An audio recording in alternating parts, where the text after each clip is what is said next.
What's up, YouTube? So I back in Los Angeles here.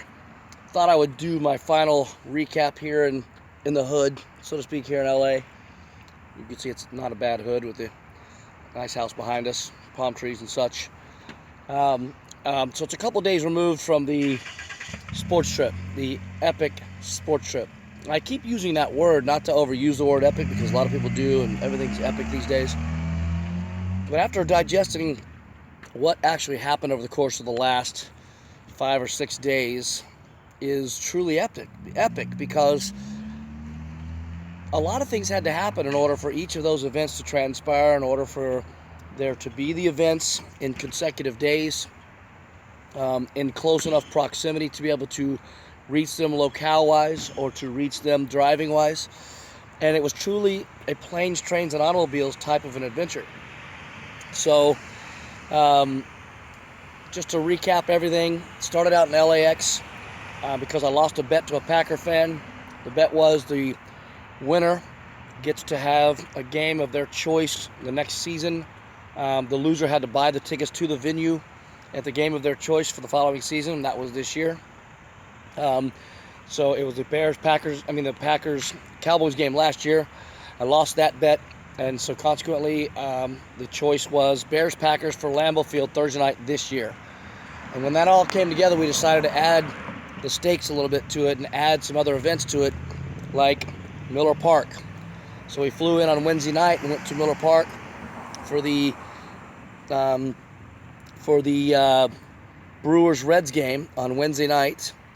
And it was amazing. And each of these events that I'm going to talk about, something unique happened, or they were at a historic venue, or there's a story with each and every single one of them, which is why I'm doing the recap now, because I've had some time to digest this whole thing and kind of talk about it a little bit. And yes, Mark, this is the last one, as the title of the video mentions. So we fly into Wisconsin. By the way, very convenient. The rental car place is like right there near the tarmac exit where you get off the flight, and it's literally right there. So that's kind of cool. It made it really, really convenient. We didn't have any delays. Traffic in Milwaukee is not near like traffic here in LA. So when they're saying experiencing traffic in Milwaukee, it's about a 15-minute traffic. Here in LA, it's an hour and a half easily. So we get off the plane, get a rental car, and head straight to Miller Park. Now, what was cool about the Miller Park experience was it's a relatively newish stadium. They've destroyed Miller County Stadium some years ago, but the stadium has a really cool the way the roof closes. It almost feels like a Batman type of thing, where or Inspector Gadget, and the layers kind of close down. I have a video on my Facebook with the roof closing, and I got the last couple of feet of it, and you could see the roof closing. It was cool out at the beginning of the game, so they decided to go ahead and close it. But the cool thing about it was my friend Ashley, who went on the trip with me, who I lost the bet to, her uncle has season tickets, and his seats were like 3 seats behind home plate. So not only were we going to a brand new venue that I've never been to, but sitting in unbelievable seats, and that was awesome. So we got all of us in a selfie and a video. We were all participating in the 7th inning stretch, but also the sausage races, which were inning number 6, and then the 7th inning stretch, they sing the song, Take Me Out of the Ball Game, and then they do Roll Out the Barrel. Milwaukee needs to figure out this whole Roll Out the Barrel thing. I keep saying that. You guys are 0 for 2. We'll talk about that in just a second.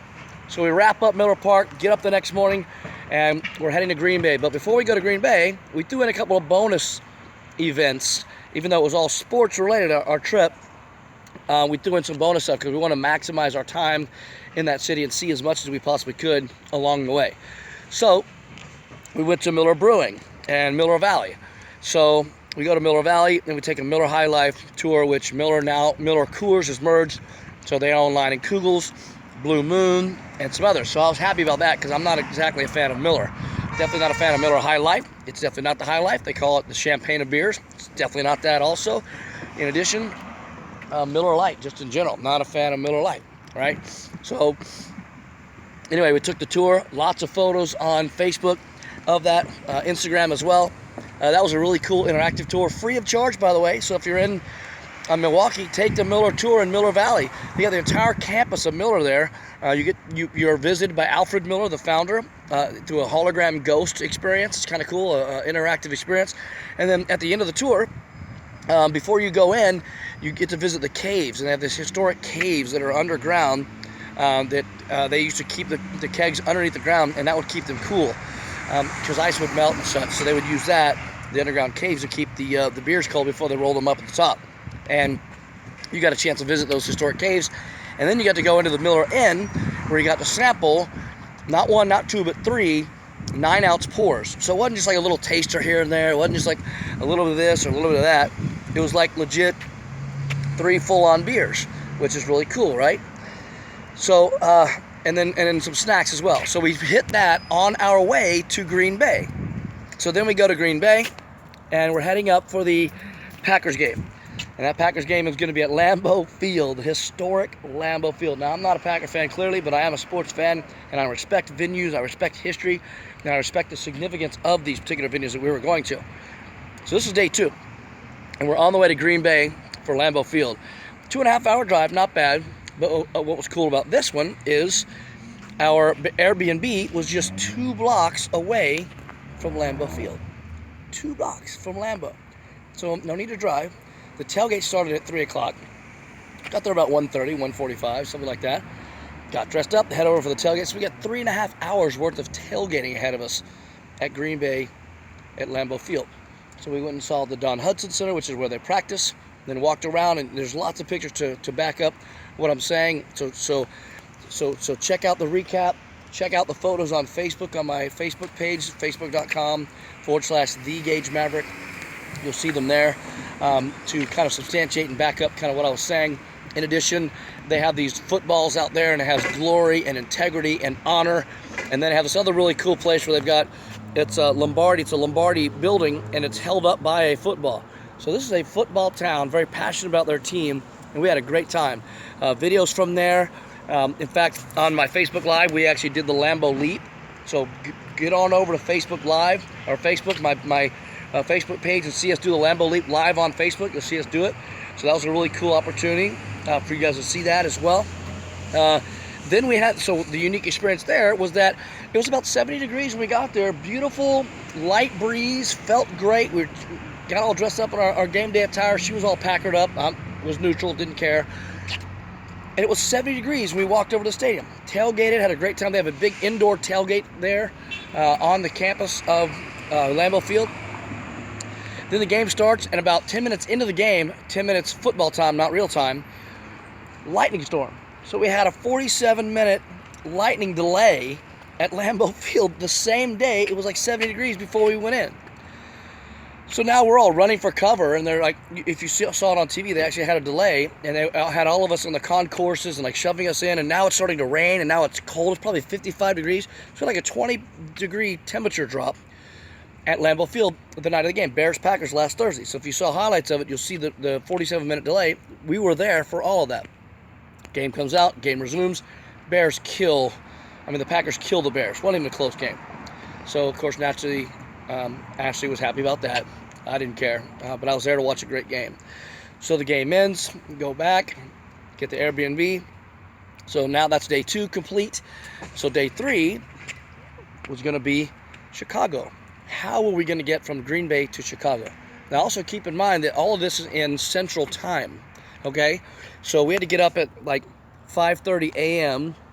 in Green Bay for a 2.5-hour ride back to Milwaukee. And so what we did was we took the rental car to Milwaukee train station and got on what's called the Hiawatha, which is an Amtrak train, and took that into Chicago. So it's literally the planes, trains, and automobiles aspect of the trip. Now we're on the train, and I did a quick live from there as well to talk to you guys about what was coming up that day. And again, we want to throw in some bonus items while we were there, bonus events.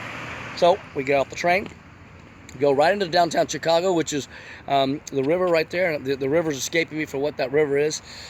We go right across. I put up pictures of the Chicago Transit Authority, Chicago water taxis to take you on tours up and down the river. Beautiful. Right when you get off the trains, all downtown. And then we run into an investment guy who sees it, we're clearly lost and like looking for places to go and what to do. He recommends going to the Federal Reserve Bank of Chicago. So we do. We take a tour of it. As I walk up, I'm taking pictures of the outside. I take a picture of the sign that says "No Guns." I thought that was funny in my sense of humor brain. I thought it was funny. Security guard is inside going, "No pictures, no pictures." And then so we go in, and they're like frisking me and like, you know, making sure I don't have any weapons on me to go in the Federal Reserve Bank. Because at that point, I hadn't even committed to go in there. I was just taking a picture from the outside. I did want to take a tour, but I didn't know she was going to like frisk me and like have me go through this whole, you know, deal when I haven't even gone in. So we had to take our phones out, take, you know, everything out and go to a metal detector so we can go through the Federal Reserve Bank and tour it. And of course, you'll see funny pictures from it. $1 million. We had lots of coins in the ground beneath us. Took pictures of that. And then you got to take a chance to take a picture of a $1 million cube, and then a briefcase open with $1 million in it. In addition, we also videoed the money process when they bring the money in from the various locations around the country. We got to video that, and that looked like I was observing a bank robbery. You know, like 3,000 Miles to Graceland or Ocean's 11. It felt like. So that was kind of interesting. But then you got a funny picture of me like having fun with like, you know, the briefcase with $1 million in it. So check my Facebook page for that. So then from there, we were going to hit Wrigley Field and go to a day game in Chicago. And why is that interesting? Because before they put the lights up, they were all day games. So, and I wanted to experience an outdoor venue, historic in nature during the day, because in the day, the elements are different, it feels different, the vibe is different. So we were excited about that. Went and watched the Cubs to play that game. And the unique experience at this particular venue is that our seats were up kind of high, so we moved down to the more expensive seats and more in the lower level. And we were being watched the entire time by a lady, one of the ushers, and she actually had like a breathing tube in her nose and an oxygen mask like in a backpack. This is how old this lady was, and part of me felt bad, but the other part of me was like, we have to dodge a lady who's got a oxygen mask and a breathing vessel so that we don't get kicked out. And I said to my friend, I said, if we get kicked out by a lady with a breathing oxygen apparatus, that's going to be the story. So we were there from inning number 2 to inning number 7, believe it or not. And eventually we had to go to the restroom. So I was like, man, if we just don't go to the restroom, we can stay here the rest of the game, it'll be fine. But I also wanted another beer. So we decided to make a break for it, hoping that we could get back in and get in those same seats. We tried, we sat back down, and I'm not making this up. 2 minutes later, the lady with the gas mask and the breathing apparatus comes over, taps Ashley on the shoulder, hey, I need to see your tickets. She's like, I didn't have them, I lost them in the restroom, whatever. We don't have tickets. So we were trying to schmooze our way, kind of like, come on, it's the 7th inning. And the people in front of us that we've been chatting with the whole time were like, yeah, they've been sitting here the whole time. What's the deal? So, nope, got to see the tickets. If I can't see the tickets, you got to go. And she kept looking at me, got to go, bud, let's go. We got kicked out of Wrigley Field seating, not the stadium, but the seats where we were sitting, by a 78-year-old lady with a breathing apparatus and an oxygen tank on her back. Can you believe that? That right there is a story. So we move up to a couple more levels up into the covered area, a couple sections away. We still had great seats, only 2 more innings. Cubs win the game on a 3-run home run in the bottom of the 8th inning. So what a great day there. Again, I didn't care. I'm not a Brewer. I'm not a Cub fan. I'm not a Reds fan. In fact, I hate the Cubs. I was hoping the Reds would win because I didn't want the Cubs to get into the World Series to play my Dodgers. They are now, so we'll see what happens. But that's what I was hoping for. But after the game was over, what's cool is there's like so many bars and restaurants and options outside of Wrigley Field for you to go to post-game. If you want to go post up and have a drink and just chill and relax. And we ended up kicking it at this one place that had like a pool and hot tubs and all that stuff right outside of Wrigley Field. So that was really cool. So we stayed there for a couple hours.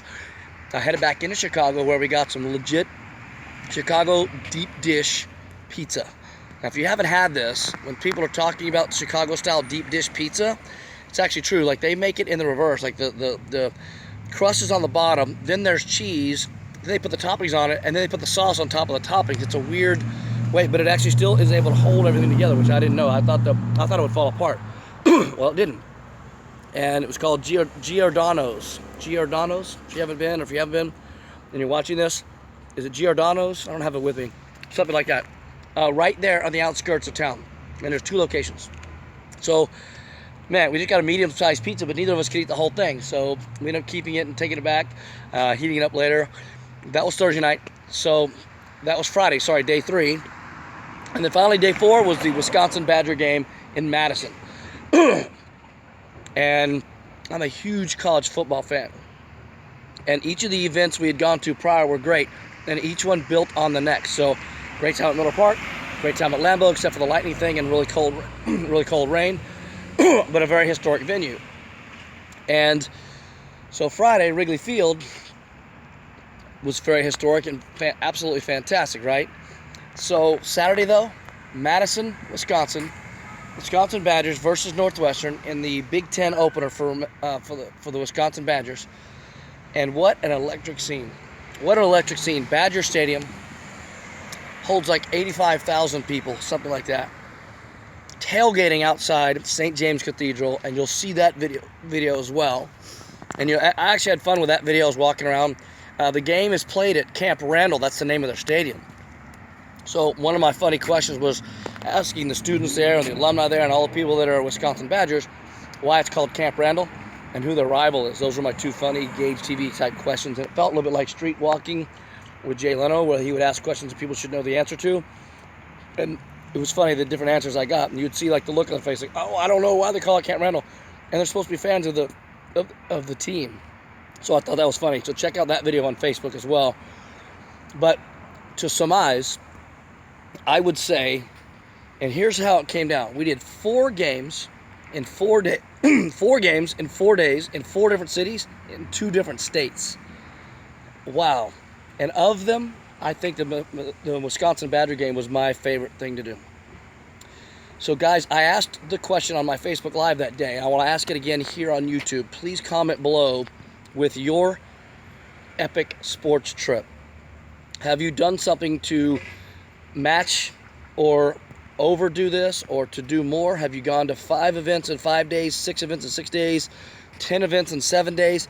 I really want to hear what you guys have done in terms of your sports trip. Not just general traveling and seeing like 10 countries in 5 days, but we're talking about sports, because we did, again, 4 games in 4 days, 4 different cities, 2 different states. So I would like to know, comment down below, guys, what is your epic sports trip?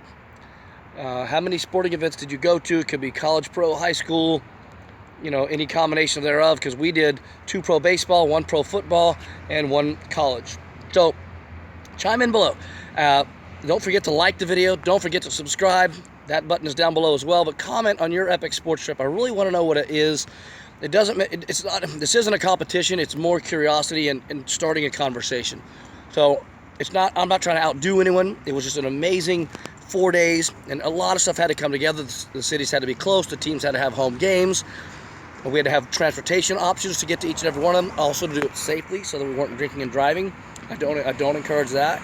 So if you have a sporting trip that you're doing or a trip you're going to be taking, be sure and account for, your travels and to be able to travel safely. Okay, but do comment below, guys. I want to know what your epic sports trip is, or what your epic sports trip was. I'd like to hear about it, guys. So don't forget to subscribe. If you're on Facebook, go to facebook.com/TheGageMaverik. That's me. Please like us on Facebook, GageTV Network on Facebook. And then, of course, subscribe below and share with your friends. Let them know about the channel and have them subscribe, have them share with their friends, and so on and so forth. If you can follow me on Instagram, it's @GageMaverik. And on Twitter, it's twitter.com/GageMaverik. What a trip. And guys, I'm also fighting a little something off here. I feel like I didn't sleep much that trip, so it's probably coming back to me a little bit. And I'm also trying to fight that off. I'm here at my office right now. That's my office right there. So I just want to come down and get this Facebook Live in before it got too long after the trip, and give you the thoughts and share with you everything. I know I talked a long time, 19 minutes here. Hopefully I kept you engaged, but do remember to stay engaged to GageTV. And remember, as always, we'll see you at the show. Subscribe down below, share with your friends, and I'll see you next time, guys. It's Gage Maverik. I'm out. Have a good day.